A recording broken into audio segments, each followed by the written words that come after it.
Le 19h30, François de Brigode. Bienvenue dans ce journal. Le comité de concertation s'est terminé sur des nouvelles mesures de restriction. Nous allons les détailler dans quelques instants. Les vacances de Pâques vont se passer sous cloche.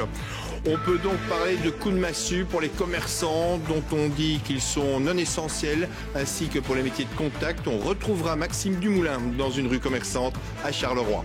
Les cours dans les écoles primaires, secondaires et supérieures sont suspendus en présentiel dès la semaine prochaine. Les responsables du secteur des écoles maternelles ne comprennent pas pourquoi celles-ci restent ouvertes. On retrouvera Daniel Welter en direct à Namur.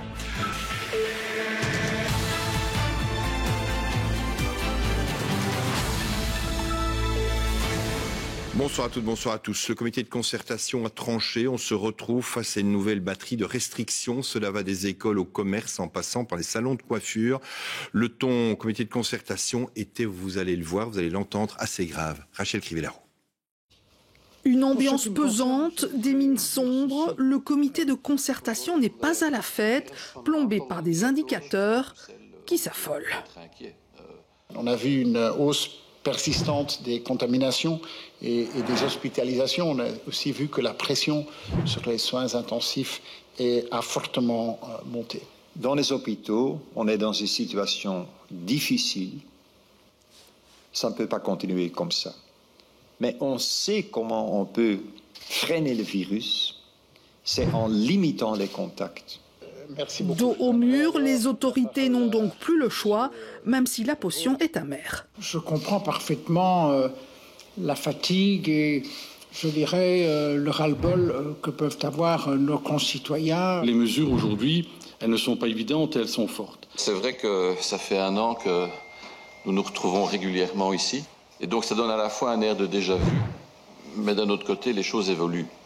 Résultat, les vacances de printemps s'annoncent à nouveau sous haute surveillance. Le comité de concertation a opté de prendre des mesures d'une façon forte et courte et d'opter pour une pause de Pâques. Une période de 4 semaines de mise sous cloche. Je suis convaincu que cette 3e vague, on va la casser. 4 semaines pour aplatir les courbes, mais pas seulement. Évidemment, il faut encore essayer de faire plus et d'investir chaque jour dans cette campagne de vaccination. Un dernier effort donc pour plus de liberté l'été prochain. Les autorités veulent en tout cas y croire. Le comité de concertation a donc décidé d'un nouveau confinement avec de nouvelles mesures plus strictes qui entrent en vigueur ce vendredi, minuit. Tidiem Kouach, on va les détailler avec vous et on commence avec les écoles et aussi les stages, Tidiem.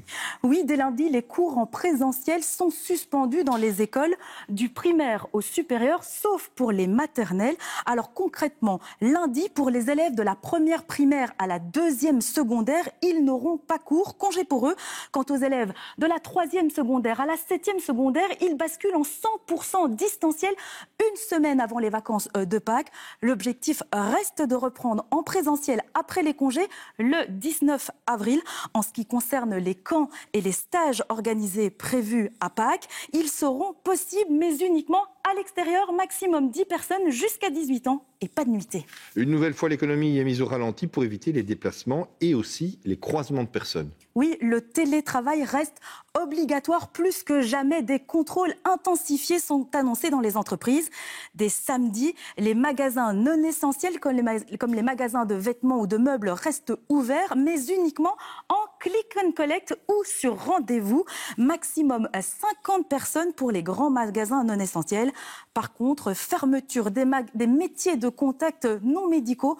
On pense bien sûr aux coiffeurs ou aux esthéticiennes. Est-ce qu'on pourra sortir se balader, Tidiem ? Oui, mais les rassemblements extérieurs sont réduits à 4 personnes maximum. Pour la bulle intérieure, toujours un contact rapproché par foyer, y compris pour les enfants. Il n'y aura pas de limitation de déplacement en Belgique. Par contre, les voyages non essentiels à l'étranger restent interdits.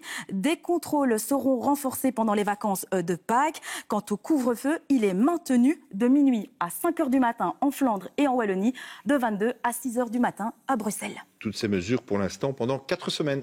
Merci Tidiem. On va à présent se rendre dans une rue commerçante à Charleroi, la rue d'Ampremy. Maxime Dumoulin pour les commerces. C'est à nouveau la douche froide. Oui, en tout cas, c'est vraiment la grosse déception. Aujourd'hui, on a passé la journée dans les centres commerciaux du centre-ville de Charleroi et on s'est aperçu qu'à travers les vitrines, les mines des commerçants étaient très fermées. D'ailleurs, les téléphones n'arrêtaient pas de sonner dans les commerces puisqu'ils s'appelaient entre eux pour se demander tiens, comment est-ce que tu vas tenir le coup? Qu'est-ce que tu vas mettre en place avec le click and collect par exemple? Et encore, évidemment, pour se souhaiter bon courage parce qu'il va en falloir du courage quand ils ne s'y trompent pas. C'est un vrai coup dur qu'ils ont reçu sur la tête aujourd'hui, les commerçants. Il y a beaucoup de tristesse, il y a de la frustration aujourd'hui aussi également. Alors maintenant, 19h30 passé, qu'est-ce qu'on voit? Eh bien qu'il y a encore quelques commerces qui sont ouverts dans cette rue. Il y a encore quelques badauds qui font leur toute dernière course. Mais je peux vous dire que dès samedi, ce sera terminé. Les volets sont fermés, les clients, ils ne seront plus dans les rues commerçantes. Alors on est parti à la rencontre aujourd'hui, même cet après-midi, des commerçants de Ville 2, le centre commercial de Charleroi. Voyez ce reportage qu'on a réalisé là-bas pour recueillir leurs réactions des commerçants avec Cédric Riflard et Jean-Marie Lequezel. Le climat est pesant dans ce centre commercial bien connu de Charleroi. Ce mercredi à la mi-journée, la nouvelle est tombée comme un coup près. Certains commerces dits non essentiels vont à nouveau fermer. Cette commerçante est dépitée. Tous les mois, nous annoncent des mauvaises nouvelles, donc c'est triste. Franchement, je ne sais pas comment on va gérer ça, je ne sais pas du tout. On est un petit peu tous dans le même bateau, donc il n'y a pas que nous, mais c'est vraiment la nouvelle, c'est le coup de massue aujourd'hui. Dans les magasins, il faut mettre de l'ordre sans cesse, car oui, l'annonce de la fermeture ce vendredi a déjà attiré des clients inquiets de ne pas pouvoir faire leurs courses pendant un mois. Oui, on fait les courses de dernière minute, oui, pour les enfants. Oui, pourquoi? Pour les habiller. Pardon? Pour les habiller, parce que ça ferme lundi. Effectivement, il y a eu un peu plus de flux parce qu'effectivement, les gens savent que vendredi, c'est le dernier jour.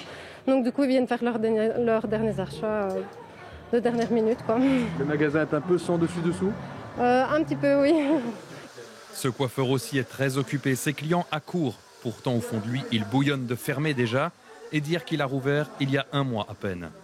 Je sais que le virus est là, je sais que c'est difficile pour tout le monde, pour les hôpitaux, pour les virologues, pour ce virus, pour plein de gens.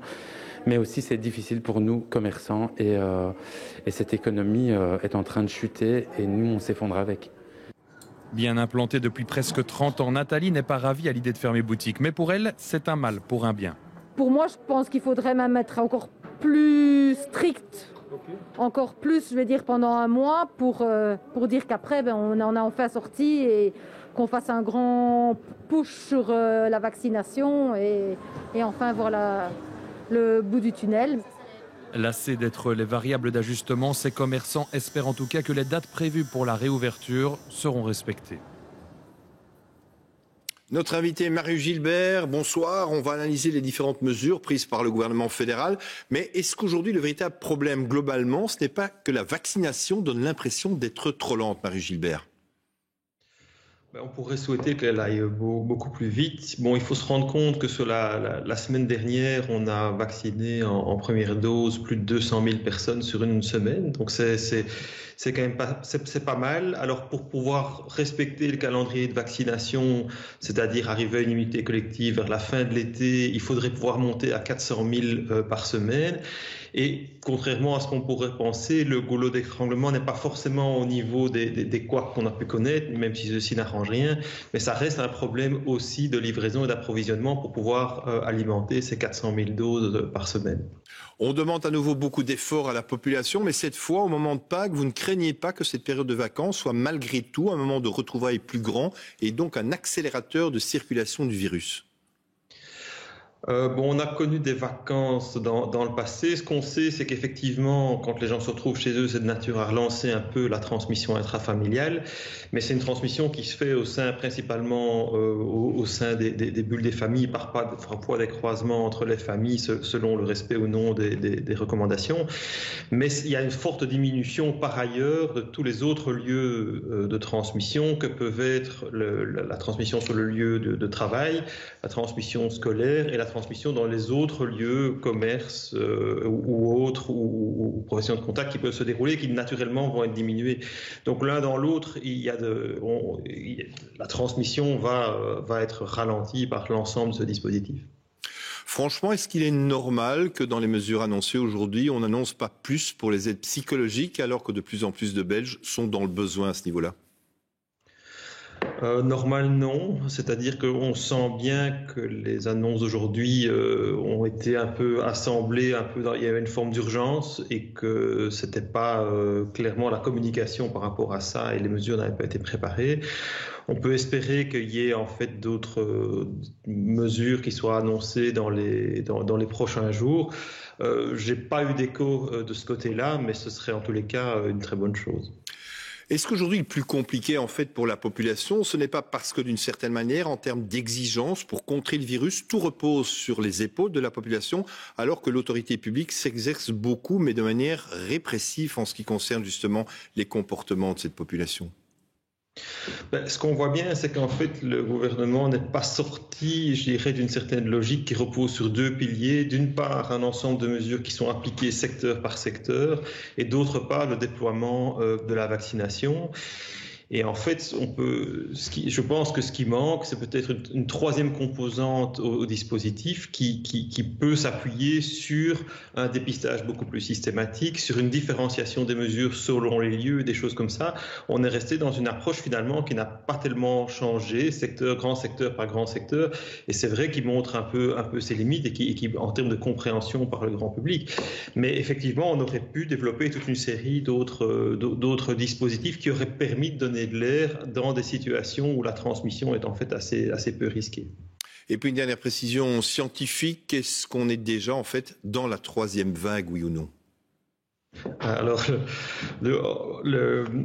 en fait, le terme de vague n'a pas de définition scientifique réelle. En fait, si vous voulez, on est dans une phase où il y a une augmentation de la transmission nette et avérée, donc il n'est pas juste un effet d'un bruit, c'est-à-dire qu'il y a un vrai signal d'augmentation tant au niveau des cas, des hospitalisations et des soins intensifs, pas tellement au niveau de la mortalité, et c'est vraiment cette augmentation assez forte des hospitalisations et des admissions en soins intensifs qui amène à la prise de ces mesures pour ralentir ça, parce qu'on sait que plus tôt on intervient, plus on a un effet levier important sur le développement d'une vague épidémique. Marie Gilbert, merci d'être intervenue en direct dans ce JT. L'enseignement maternel est donc maintenu, mais les écoles primaires, secondaires et supérieures sont suspendues en présentiel ce lundi jusqu'au 2 avril inclus. Reportage et aussi réaction dans des écoles dans l'Amurois et en région bruxelloise. Laurent Wallenberg. Les bricolages de Pâques continuent, l'école reste ouverte. Pour les maternelles, rien ne change. Un soulagement pour cette institutrice. Le problème de la fermeture, c'est que ça fait peur aux parents. On a du mal après à récupérer les enfants parce que les parents préfèrent les garder à la maison. Et on a beaucoup d'enfants qui ne parlent pas du tout français à la maison. Donc quand ils reviennent, ça met très longtemps de les récupérer en français. En primaire, par contre, les cours seront suspendus. Et pour eux, l'enseignement à distance n'est pas prévu. Là, d'un coup, l'école ça s'arrête, c'est difficile parce qu'on ne pourra plus apprendre et tout. Pendant 3 semaines, c'est quand même compliqué. Première option, une semaine de vacances en plus à la maison. Deuxième option, la garderie si l'école la propose. Ça va être dur pour moi parce que madame travaille, moi je travaille, donc je sais pas, moi les parents sont un peu âgés, donc ça va être catastrophique. Je vais prendre mes congés, j'ai pas le choix, et je vais rester à la maison avec la petite. Les maternelles ouvertes, la garderie pour les primaires, une logistique jugée compliquée. Mais pour la directrice, l'important semble ailleurs. Pour moi, l'essentiel c'est qu'après Pâques, on puisse tous revenir à l'école dans des conditions qui sont tolérables pour les enfants et pour les enseignants. En secondaire, cette fois, les cours continuent de la 3e à la 7e, mais à distance. Un nouveau contretemps pour les écoles professionnalisantes, où on rappelle qu'on ne devient pas ébéniste sans travailler le bois. L'école n'a pas été touchée par des cas de Covid. Pour le moment, on n'a aucun enseignant, aucun élève positif. C'est vrai qu'il faut être très attentif pour réagir dès les premiers indicateurs, mais chaque école devrait pouvoir, avec le PSE, prendre les bonnes mesures de confinement très localisées dans une classe, dans une section. Chez les graphistes, on comprend la situation, mais la pilule est dure à avaler. Le fait d'être complètement en distanciel, ça va être très dur moralement, mais bon, je pense qu'on va tenir. Enfin, pour les étudiants du supérieur, c'est la marche arrière. Les cours seront à nouveau digitaux la semaine prochaine. Daniel Welter, votre invité à Namur, c'est le président de la CGSP Enseignement. Il ne comprend pas pourquoi les écoles maternelles restent ouvertes, en fait, Daniel. Oui, effectivement, il n'est pas le seul. Figurez-vous que cet après-midi, associations de parents, pouvoirs organisateurs et syndicats se sont retrouvés pour en discuter. Une fois n'est pas coutume, eh bien, ils sont tombés d'accord pour dire qu'ils ne comprenaient pas pourquoi les maternelles restaient ouvertes alors qu'ailleurs, eh bien, les cours étaient suspendus ou dispensés à distance. À mes côtés, Joseph Tonneau, il trouve cela carrément scandaleux. Qu'est-ce qui vous pose problème ? En effet, cette décision pour nous est tout à fait inaudible pour les institutrices maternelles. C'est un métier de contact, elles prennent les enfants dans les bras, elles n'ont aucune priorité à la vaccination et elles doivent rester ouvertes. Même si le taux de contamination est moins élevé chez les jeunes, il est quand même là. Le ministre président l'a dit et donc les institutrices maternelles sont extrêmement inquiètes par cette rentrée en maternelle. Nous n'admettons pas cette différence entre primaire et maternelle. Oui, et alors vous êtes vexé également parce qu'on parle de maternelle, mais pour vous, on prend ces maternelles pour des garderies. Oui, effectivement, les institutrices maternelles ne sont pas des gardiennes. L'école maternelle n'est pas une garderie, elle a un rôle éducatif et donc évidemment elles sont profondément vexées par ce terme de gardienne. C'est une décision politique pour vous ? Tout à fait, c'est une décision politique pour un équilibre nord-sud. Il fallait soit fermer les deux niveaux, soit ouvrir les deux niveaux. On a coupé la poire en deux, comme souvent en Belgique. On a fait un compromis, mais ce n'est pas du tout satisfaisant, loin de là, pour la sécurité des enfants et des institutrices maternelles. Qu'est-ce que vous réclamez ? On réclame la fermeture du niveau maternel, comme pour le niveau primaire. Si ce n'est pas le cas, nous intenterons des actions pour protéger nos institutrices. Merci Joseph Tonneau. Vous aurez donc compris qu'à ce stade, rien n'est encore fait. Il y aura encore d'autres réunions et ceci dit, les garderies sont maintenues dans les écoles et les crèches restent bien sûr ouvertes. Justement, Rachel Crivellaro, alors les prochaines heures risquent peut-être d'être difficiles en ce qui concerne les négociations autour de la fermeture ou pas des écoles maternelles. Vous êtes devant le cabinet de Caroline Désir, ministre responsable de ce dossier. Oui, je peux vous dire qu'ici, eh bien, devant le cabinet de la ministre Désir, il y a comme un gros malaise. Vous l'avez entendu, cette colère des personnels enseignants des maternelles qui ne sont pas beaucoup appréciés d'avoir été relégués par le comité de concertation au rang de simples garderies pour des enfants dont les parents sont en télétravail. Grosse colère aussi et incompréhension. Pourquoi fermer les primaires et les secondaires alors que l'on considère que l'école est un lieu de transmission du virus? Pourquoi exposer le personnel des maternelles? Et face, eh bien, à cette colère et à cette incompréhension, ce soir, il y a une ministre de l'enseignement francophone très embarrassée. Pourquoi? Parce que c'est difficile pour la ministre d'ignorer cette colère du personnel enseignant. Difficile aussi, d'un autre côté, d'ignorer les appels à l'aide, les coups de fil qu'elle reçoit des parents qui, eux, plaident au contraire pour que l'on garde bien les maternelles ouvertes, en particulier en cette période. Et difficile également pour la ministre de l'enseignement de déshabiller une décision qui a été prise en comité de concertation, a priori avec l'aval et la bénédiction du ministre-président de la Fédération Wallonie-Bruxelles, Pierre-Yves Jeholet. Donc ce que je peux vous dire, c'est que ce soir, eh bien, les téléphones continuent à chauffer. Daniel Welter en a parlé demain. Nouvelle réunion entre les acteurs de l'enseignement, la ministre de l'enseignement et le ministre-président. Et ce soir, François, eh bien, un enseignement maternel en suspens. Merci pour tout, Rachel. L'organisation des stages pendant les vacances de printemps, c'est-à-dire les vacances de Pâques, est aussi modifiée à la suite des décisions. Le fameux plan plein air est revu et corrigé. Reportage de Jean-Christophe Willems dans un centre sportif. Les mauvaises langues diront que c'était difficile de renforcer encore les mesures, mais l'essentiel est préservé. Les stages de Pâques auront bien lieu. Bien sûr, les groupes ne seront composés que de 10 personnes, les logements interdits. Il va falloir jongler avec les lieux, les mesures sanitaires et le personnel. Mais il n'y a pas d'annulation, simplement moins de monde. 170 enfants par semaine pour l'ADEPS à Louvain-la-Neuve. On avait déjà des listes d'attente quand on avait notre programmation initiale qui était déjà bien remplie, puisqu'on était plutôt dans les alentours des 230, 240 enfants chaque semaine. Donc on avait des listes d'attente sur ce nombre-là, donc je ne vous dis pas qu'effectivement on va devoir annuler et on ne pourra pas accepter de nouveaux stagiaires, en tout cas à Louvain-la-Neuve. Je pense que dans certains centres, il reste quelques places libres. Du côté des parents qui ont obtenu des places, on respire un peu mieux. J'ai justement 2 enfants qui sont en école maternelle et une semaine de stage prévue à Pâques. Donc oui, c'est un grand soulagement, j'avoue, même s'il va aller à le contexte qui fait que voilà, il y a toujours ce risque. Oui, un soulagement parce que mon compagnon travaille dans un commerce en essentiel où il devra travailler. Et moi, je suis partiellement en télétravail, mais pas complètement. Donc oui, un vrai soulagement, sinon il n'y a pas vraiment de solution de rechange. Soulagement aussi pour les gestionnaires de complexes sportifs. Ils vont accueillir des adolescents en extérieur, en plus des moins de 13 ans.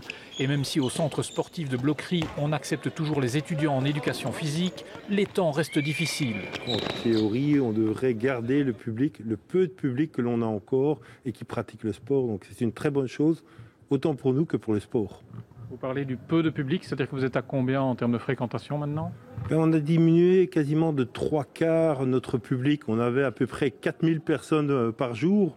On a à peu près 600 à 800 personnes par jour. Par rapport à ce qu'on espérait il y a 2 semaines, ça reste un coup dur. Mais par rapport à ce qu'on redoutait ce matin, c'est plutôt positif. Les fédérations verront donc le verre à moitié vide ou à moitié plein. Puisque beaucoup d'enfants n'iront pas à l'école la semaine prochaine, il faut trouver d'autres solutions pour les garder. Ils devront en effet rester à la maison. C'est un chamboulement pour les parents qui doivent s'organiser à la dernière minute. Pistes et solutions avec Jennifer Istas.